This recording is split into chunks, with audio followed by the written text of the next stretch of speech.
এই সারাদিন করি ভিক্ষা, এই সারাদিন করি ভিক্ষা, কেউ দেয় না ভিক্ষা, বাড়ি গেলি বউ দেয় ঝাঁটা দিয়ে তাবর।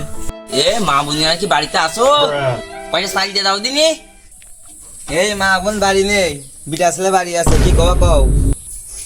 বাবা অনেকদিন ধরে কিছু খাই না বাবা, কয়টা শাড়ি দাও বাবা। পরে দোকানে, এখন যাও, সামনের সপ্তাহে এসে নে একবার ধরে দোকানে। তুই কি বলি? এই পরে পরে করতে করতে তোর আমার 10 লাখ টাকা তোর কাছে বাকি রয়েছে। তুই ভাত পাস না, চা খাওয়া দিয়ে আসিস তাই না? 10 লাখ টাকা পাস মানে শালা সুমন্দিয়াকে মেয়ে ঠাবাইনি। এই জুমার কাছতে বাঁচতে পারি, এই জুমা ফুফের কাছে জীবনে বাঁচতে পারবি নে। শালা সুমন যে তোর পরে দেখে নি মানে এই সারা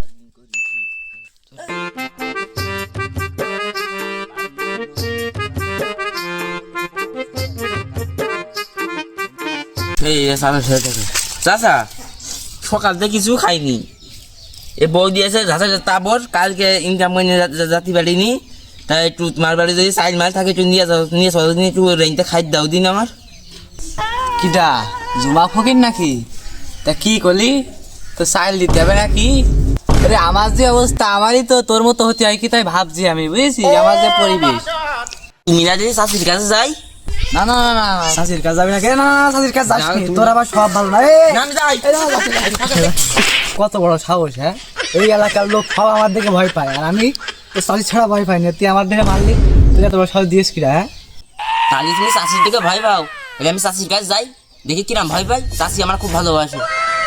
তুই কি করিস? শাশির কাছ থেকে নিবি নাকি? তো শাশি আমার তাই দেয় না, আমার তাই মাঝে মধ্যে ঝাড়া তারপর দিয়ে বের করে দেয়, বুঝেছিস? তো শাশি কিটা আছে বন্ধু না কিটা, মাঝে মধ্যে যাই তা ওর দেয় শুধু, তাছাড়া আমারও তাই দেয় না। আমারও রাত্রি সুতি নেয় আর মাঝে মধ্যে ফেলে দেয়, ঘরের তো লাতি মেরে বের করে দেয়। তাছাড়া আমার আর কিচ্ছু দেয় না, বেশ। ওই ঘরে সব চাবি টাবি সব তোমার চাষির হাতে, বুঝেছো? সব দলিল মলিল যা আছে সব তোমার চাষির কাছে। আমার কিচ্ছু নেই, আমার থেকেও কিচ্ছু নেই। তোমার চাষি আমার বের করে দিয়ে বাড়িতে, তোমার চাষির টাকলা ছড়া ফেরত দেয় না। তুমি টাকলার কথাকে কি বুঝাচ্ছিস? এই যে তোমার চাচি হচ্ছে এই টাকলার দেয়, তোমার দেয় না, কি বুঝেছিলে তুমি? মারবে না আমার? হ্যাঁ, আস্তে আস্তে কত ধরে নিয়ে আসছে, একদম গভীর নিয়ে চলে আসছে, দেখি না খাদালি তো হচ্ছে না এই জমা পাগলের। ও কিন্তু যা যা, এই এলাকায় ধান্দা করে গেল না, ওই পাড়ার সুবন্ধের কাছে 10 লাখ টাকা পাই, তাও হয়ে যায় না, আমি বাড়ি চলে যাই। সারাদিন ভিক্ষেতে বেড়াই, কেউ একটা টাকা দিল না। খালার কাছে গেলাম, দিল তাবো। এখন যাই এই এলাকায় ঢুকে দেখি কেউ কারো কাছে কিছু নিয়ে যায় নাকি। বাবু বাবু দাঁড়াও দাঁড়াও, এমনি আসো। কি হয়েছে কালদি? সারাদিনে থাল হাতে করে কি করে বেড়াচ্ছো? ফুটো থাল।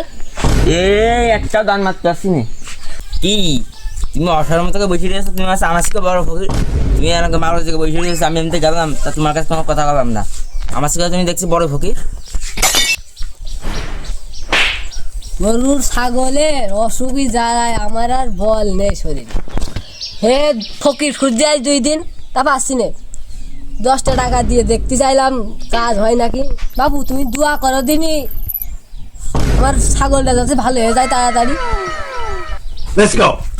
দাদা দোয়া করে দিচ্ছি, আল্লাহ এ মাসুম বাচ্চায় যেন ছাগলে বেশি বেশি অসুখ হয়, আমার যেন টাকা দিতে পারে, এর যেন অসুখ হয়, এর যেন মরে যায়, এর নানি যেন অসুখ হয়, প্রতিদিন জ্বর আসে, তাহলে আমার জন্য সাদকা করবে আল্লাহুম্মা আমিন। এ বাবু বাবু বাবু আরাম দোয়া না, আমার ছাগলের অসুখ হয়েছে, এটা ভালো দোয়া করতে গেলাম, তুমি তো একেবারে আমার মরে ফেলাই দিলে। তাহলে টাকা দাও, ভালো ভালো দোয়া নাও, আমি আবার টাকা ছাড়া দোয়া করিনি। নাও বাবু। হ্যাঁ, থাল মারা কি 200 টাকা দান মারা হয়ে গিয়ে দোয়া করে দিই ভাইজান, আল্লাহ আমিন। আল্লাহ যেন গা ছাগলের কোনো অসুখ হয় না, গরু ছাগলের যেন কোনো অসুখ হয় না, আর যেমন টাকা পয়সা হয় ওই টাকা পয়সা যেন আমার দিতে পারে, আল্লাহ আমিন। টাকা দে, দোয়া হয়ে গেল, এখন কি টাকা দেওয়া?